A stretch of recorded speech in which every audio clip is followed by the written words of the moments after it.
कि ज़रदारी और peoples party हमारे लिए खतरा है, यहाँ की आवाम के लिए खतरा है, यहाँ के लोगों के लिए खतरा है और यहाँ के मुस्तकबिल के लिए खतरा है।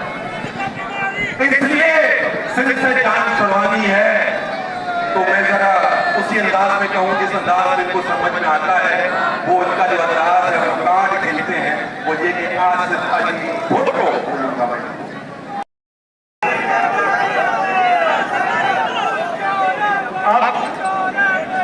अब हम जो है अशफाक के खिलाफ आए और शामिल हो।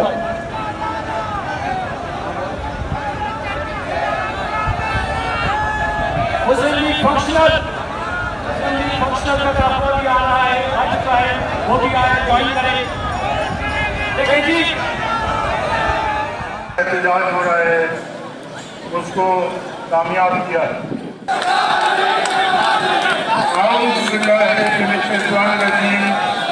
बिस्मिल्लाहिर्रहमानिर्रहीम।